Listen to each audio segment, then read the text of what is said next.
100 años de radio pueden sonar así. Volver con la frente. Y de acuerdo con estos propósitos y fines, formula solemnemente la siguiente declaración de los derechos del trabajador.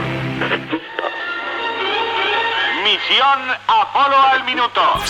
Decime, Pichón, Sí. ¿vos no querés colaborar en el beneficio que realizamos en el Palais Rouge? ¿Animando el espectáculo? ¿Qué tengo que hacer? Y vos salís, decís 4 pavadas de esas que acostumbrás y ya está. Chupo para Enrique. Enrique engancha, le va a tocar para Diego. Ahí la tiene Maradona, lo marcan 2, pisa la pelota Maradona. Arranca por la derecha el genio del fútbol mundial. Y deja el central, va a tocar para Borruchaga, siempre Maradona.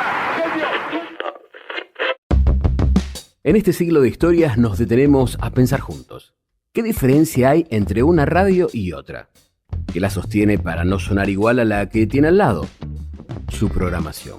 En este tercer episodio de Un siglo con vos, prepárate para un viaje en el tiempo, con esas historias que no salen en los libros, contadas en primera persona y que nos acercan a cómo vivimos el aire.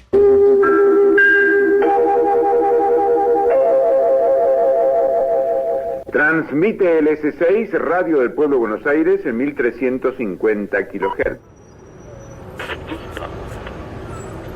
La radio, insisto siempre con esta idea, ha sido tradicionalmente, junto con el ferrocarril, un elemento civilizador en la Argentina. La radio llega a donde nadie más puede llegar. Y llega antes y llega más lejos. En consecuencia, para integrar las poblaciones, las alejadas del presunto centro que es la zona metropolitana, nada mejor que la radio. ¿Cómo se logra ese fenómeno que no se ve, que se oye y sobre todo se siente? Gracias al trabajo en equipo. El locutor Walter Mooney nos cuenta cómo ha visto la evolución de su rol. La función del locutor, sobre todo, fue virando, cambiando. De un locutor que solamente lo que hacía era lucir la voz, pasó a ser un conductor, después pasó a ser un periodista. En fin, las funciones del locutor variaron, se enriquecieron, y todos los que fueron viniendo después obviamente tenían una visión mucho más completa de lo que era la radio, la comunicación, Claro. La profundización de un estilo único y personal. Yo creo que la radio se ha modificado, pero siempre tuvo un atributo que sigue manteniendo: está viva. En el ejercicio profesional hay dinámicas que no se olvidan. El locutor Fabián Beppo nos suma su experiencia. Los locutores de turno eran como, digamos, los jefes de la transmisión, porque tenían que supervisar mediante una planilla que saliera toda la publicidad, y había un libro, yo no sé si esto se usa, donde había que anotar las canciones que salían, y se nombraban con su autor-intérprete. Era obligatorio nombrar. Hoy se dice, no sé, sí, el tema de Shakira, se dice por ahí. Shakira no es la autora del tema, es el intérprete. Antes se decía el autor. Entonces, qué sé yo, Mi Buenos Aires querido, de Gardel y Lepera, por Carlos Gardel. Beppo, ¿y los tanderos? Para los que no imaginan cómo era esto, la publicidad era mayormente leída y eran unas carpetitas, digamos, rectangulares, alargadas, con unos ganchos altos, y entonces ahí estaban las paginitas, los avisos, y también algunos que te indicaban que había una pieza grabada, la disparaba el operador.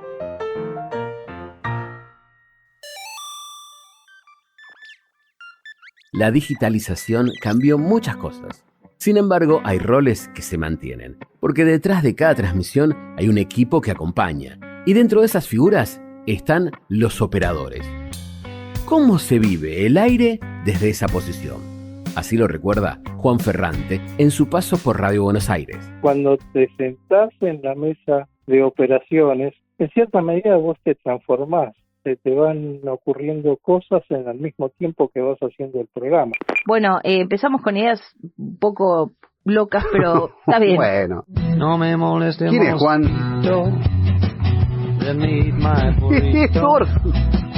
me moleste. Es Jim Morrison. No, ¿quiénes son? Contame quiénes son, por favor. Claro, sí. Canción de The Doors, posta. No se creía, sí. ¿Por qué te va a mentir, Juan ¿Vos lo Ferrante? sabés? ¿Vos lo sabías? Sí, porque mi mamá siempre nos cantó esta canción. La cuestión es resolver velozmente, tratando de hacerlo de la mejor manera, con complicidad, por supuesto, con el locutor o la locutora que esté en ese momento, porque hay muchas cosas que nosotros nos miramos y nos entendemos sin hablar. Muchas veces nos ha tocado, tanto a los locutores como a los operadores, es que nos arman el equipo, nos ponen a jugar y jugamos como si nos hubiéramos conocido siempre. Hay desafíos que son diarios. ¿Cómo se sostiene una radio por 100 años? Los grandes como Juan Alberto Mateico o Isabel Vila nos dan algunas pistas. Yo sabía que tenía un compromiso personal con la convocatoria y todos los días hacíamos un programa que nos demandaba tiempo de producción. La gente me pregunta por qué llego tan temprano, y digo, porque me gusta empaparme de lo que va a pasar. Si bien el programa lo tenemos formado con antelación, siempre surge algo de último momento, entonces hay que hacer las cosas con mucha seriedad, con mucha vocación, con muchas ganas, con mucho entusiasmo. Creo que nunca es de taquito. Creo que siempre hay como una responsabilidad que te hace una cosquillita en la panza, pero creo que la cosquillita nunca desaparece. Que cada vez que se enciende el micrófono, no sé, es algo mágico, es algo mágico.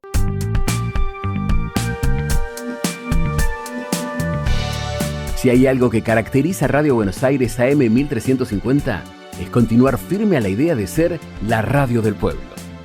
¿Cómo se mantiene la esencia? Así lo define el locutor Walter Murray. Radio del Pueblo era como un punto aparte. Había programas que eran de diferentes localidades de la provincia. Estaba Tito Rodríguez con La Brújula del Sábado. Ahí debutó Eduardo Marrazzi, donde hacía notas periodísticas. También había gente que hacía todo tipo de programas de colectividades. Y sobre todo, algo que después fue desapareciendo con el tiempo, lamentablemente, había muchos programas dedicados a la música de Buenos Aires, al tango. Entonces era como aterrizar en otra realidad, pero acercarse mucho a un público muy especial, que era el que seguía a Radio del Pueblo. Y hablando de música ciudadana, esta anécdota es memorable. Yo me acuerdo cuando hacía un programa de radio, El Pueblo Quiere Tango. La gente te llamaba, hacíamos notas, venían directores de orquesta. Yo me acuerdo en esa época, una vez, justamente charlando con un director, le conté, digo, qué bueno lo de Piazzolla, y en esa época estaban los anti-Piazzolla y los pro-Piazzolla, y este director era anti-Piazzolla, y me entró a decir, no, pero Piazzolla mató el tango, yo no sabía cómo pararlo, viste, porque la nota se me iba de las manos, ¿no? Y es que cuando estamos en el aire, hay que estar preparados para todo. La radio se convierte en una escuela que nos enseña a diario. Este es un trabajo extraordinario. Nosotros aprendemos algo nuevo todos los días. Exacto. Todos los días. Por lo que leemos, por lo que escuchamos, por lo que nos dice alguien. Nuestro trabajo nos permite informarnos y conocer situaciones de vida de los oyentes. Sumado al propósito que explica Julio Lagos, mantener al oyente conectado con la realidad es un desafío que sigue vigente. Radio Buenos Aires informa. Esto es Lo que Importa. A todo aquel que trabaja en la radio y sobre todo en el sector de noticias, todos los días es un día nuevo por la evolución de las noticias. Es un trabajo que no te cansaba, que no te aburría, porque cuando te estabas, como quien decir, achanchando, aparecía una noticia que revolucionaba el ambiente y había que tratar y había que informar sobre eso. Aprender haciendo y desde el compañerismo. Así nos lo cuenta Fernando Bravo. Yo cuando me recibí de locutor en el año 68, en el 69 los primeros pasos que di fue haciendo turnos de informativo. Y uno de los primeros lugares donde fui fue aquí a Radio del Pueblo. Hacía un panorama a la mañana. Mejor dicho, desde el mediodía para arriba. Había un señor que se llamaba Belmar Boglino, que era locutor informativo, y él me condujo a hacer primer paso que hacía los lectores de los informativos. Estaba Riverito con su programa La Danza de la Fortuna. Claro, exactamente. Y yo ahí hice algunos informativos como uno de mis primeros laburos de suplencias de locutor. En 100 años, son muchas las voces que se dedicaron a informar. Mirá, ahí en el informativo de esta Radio Buenos Aires, sí. te voy a dar 2 o 3 nombres, mirá, que yo me acuerdo. A ver. José Pérez Nela, que está claro. en la Sociedad de Locutores. Claro. Estaba ahí en ese informativo. Sí, señor. También estaba Carlos Arismendi, que hace poquito me enteré de su partida. Sí. Pérez Nela Arismendi. Después estaba un señor Marcos René Juárez, y me acuerdo que estaba un tal Bustamante, que era jefe del informativo, no me acuerdo el nombre, y ¿sabés quién estuvo haciendo suplencias en ese informativo? ¿Quién? El Pepe Miranda Lugano. José Miranda Lugano. Ejercer el derecho a informar también tuvo temporadas oscuras. El locutor Pérez Nela recuerda cómo fueron esos años. En la época de las dictaduras, lógicamente había algo de censura, había cierta información que no había que darla, pero sobre todo en la última dictadura militar. Había restricción sobre ciertas noticias, sobre ciertos hechos relacionados con el terrorismo, que tenían que estar un poco, digamos, aprobados por la superioridad, ¿no? Pero se podía, en la época del anuncio se podía trabajar con mayor tranquilidad. No así en el gobierno de Videla, que había una fuerte restricción sobre determinados puntos que no se podían tocar. En ese momento la radio era estatal. Había 36 emisoras estatales, 28 de las cuales estaban en el interior, y 8 emisoras eran de Capital Federal que pertenecían al Estado. Las únicas privadas en la Capital Federal en ese momento eran Radio Continental, Radio Rivadavia y Radio del Plata. La que después, en el 83, antes de irse los militares, empezaron a privatizar diversos medios. Nos cambiamos la camiseta y salimos a la cancha porque el deporte también se vive en Radio Buenos Aires y marcó el inicio de locutores de trayectoria como por ejemplo Alejandro Apo. Yo tenía 19 años cuando empecé ahí. Mi papá, que era el productor y conductor de Polémica en el Fútbol, junto a Carlos Fontana Rosa, la televisión, pero era un hombre muy vinculado a la radio y muy vinculado también a todo lo que significaba en casa el hecho de escuchar radio. Habilita en este momento a su compañero Cárdenas, va a tira violentamente a la izquierda. Yo ingreso con el equipo de Horacio Iranieta, que transmitía la campaña de Vélez, relataba Ricardo Arias y comentaba Carlos Parnizari. Y a través de la amistad de mi papá, del verdadero Apo, con Iranieta, con Horacio, que era el productor de esos eventos deportivos, me avengo a ese equipo, llego al equipo de Radio Deportes 74. Ahí le estoy dando fechas concretas. Yo empecé a trabajar un domingo, 4 de agosto de 1974, en la que hoy es Radio Buenos Aires y era Radio del Pueblo. La magia de la radio muchas veces está en lo que no se ve y en la capacidad creativa para buscar soluciones. ¿Cómo era la vida sin inteligencia artificial, sin internet? Alejandro Apo recuerda con cariño sus inicios encarando una tarea creativamente titánica. Escuchaba las transmisiones de Radio Rivadavia, que era la que tenía la mayor audiencia de fútbol, y le pasaba a los muchachos que estaban en estudios centrales de Radio Buenos Aires, Radio del Pueblo, que eran Sixto Durán y Ricardo Aristoy, yo le pasaba los goles y ellos los anunciaban por la radio y yo hacía ese trabajo, digamos, de preproducción, llamémoslo una de producción. Termina el día que empecé, que fue ese domingo. Ricardo Arias me presentó haciendo referencia, obviamente, a la relación y la amistad y el conocimiento que tenía de mi papá. El locutor Héctor Gallo también se sumó a nuestro staff deportivo y, como es de esperarse, también vivió momentos inolvidables.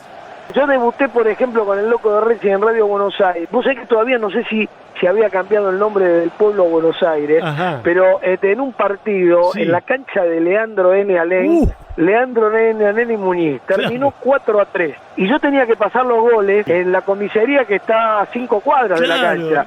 Yo cada vez que pasaba los goles y venía, no vi ningún gol. Tenía que volver, ir y volver. Una cosa artesanal y una pasión impresionante. Si algo tenemos los argentinos, es el buen humor, la buena onda, sobre todo cuando de fútbol se trata. ¿Qué pasa si tu apellido te ayuda a conseguir una nota? Resulta que estábamos por hacer Argentino de Quilmes, Nueva Chicago.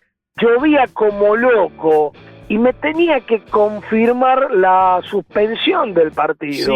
O no me acuerdo si fue la suspensión del partido o que se jugaba, pero viste que a veces los árbitros, si no tienen permiso de AFA, no querían salir. Entonces yo con mi micrófono y todo lo demás, y no podía hablar, y todavía no podía hablar Mario Gallina. Entonces yo lo encaro, le digo, escúcheme, ¿vos sabés cómo me llamo yo? Me dice, sí, Héctor Gallo. Entonces, ¿cómo la gallina no le va a hablar al gallo? Y ahí salió la nota. ¡Qué bueno! Además del fútbol, también se sumaron otros deportes. Estrelló en la cara de Pugliese, se quedó de izquierda, están en el centro, falla, Pugliese con la derecha, iba a reaccionar Nico de izquierda, uppercut derecha de Nicolino, y la campana. Alejandro Apo recuerda especialmente cómo se vivía el principio de los años 70, cómo era la relación con el oyente. Era un oyente primero muy identificado con la campaña que se seguía. No se olvide, Ricardo, que ahí estaba don Félix del Alcázar, haciendo las transmisiones del Deportivo Español los sábados, que también estaba asociado con Horacio Iranieta, y toda la campaña de Vélez que le hacía Ricardo Arias con Carlos Parnizari, con Edgardo Chilaver, que era un emblema del básquetbol, Osvaldo Rao, me acuerdo de todos los compañeros, Fernando Analiz, Daniel Mainente, que eran todos mis compañeros, que fueron los que me fueron ayudando para que yo pudiera afirmarme en un medio donde la primera referencia es Radio Buenos Aires. Encender el micrófono y darle voz a distintos puntos de vista hace de AM 1350 una radio para todos. La querida Isabel Vila nos lo cuenta. En Radio del Pueblo una de las características eran las comunidades. Están escuchando Italia en el Mundo por Radio Buenos Aires. RBA, una radio para todos. Estaba el programa de la comunidad paraguaya, catalana, boliviana, los españoles, los gallegos, porque bueno, mi segunda patria es Galicia, y bueno, esa era la característica que teníamos en ese momento en Radio del Pueblo. Dicen que la historia es cíclica, y hoy, a pesar de las pantallas, hay formas de hacer radio que vuelven simplemente para recordarnos la importancia de escuchar, de imaginar. Sí, veo que a veces meten radioteatros y algún que otro gallo guionado, y me parece fantástico porque eso es algo que no inventamos nosotros. Con decirte que imita el canto del gallo y enseguida empieza a amanecer. No le puedo creer. Sí, es algo que tomamos nosotros, que había caído en desuso, que le pegamos una refrescada, le hicimos un upgrade, después se dejó de hacer otra vez y muchos años más tarde, bueno, algunos lo retomaron hoy en día y cada vez que escucho ese tipo de cosas, nada, me da como un orgullito medio raro, pero una sensación linda. El periodista Eduardo de la Puente trajo a la mesa un punto que cada día cobra más valor: el radioteatro. Radio Buenos Aires no se quedó atrás y desde el 2025 suma a su programación ficciones sonoras de producción original, que además de su estreno al aire, también podés disfrutar on demand. Buenos Aires, Doctora, ¿usted cree que la felicidad y el progreso son compatibles? Es una pregunta muy directa para comenzar. ¿Por qué no me cuenta primero qué lo trae aquí? Si no vuelvo la próxima semana, investigue los carpinchos. Pero no vaya a Nordelta, no vaya sola, doctora. Protocolo Z es una ficción sonora original de Radio Buenos Aires, AM 1350. La radio es mágica, no importa dónde estés, casi siempre vas a conseguir una radio que te va a estar escuchando. Hoy más que nunca la radio sigue viva. Nuestra programación no solo se renueva con ideas, formatos, equipo humano y herramientas tecnológicas, sino que seguimos formando parte de la vida de nuestros oyentes.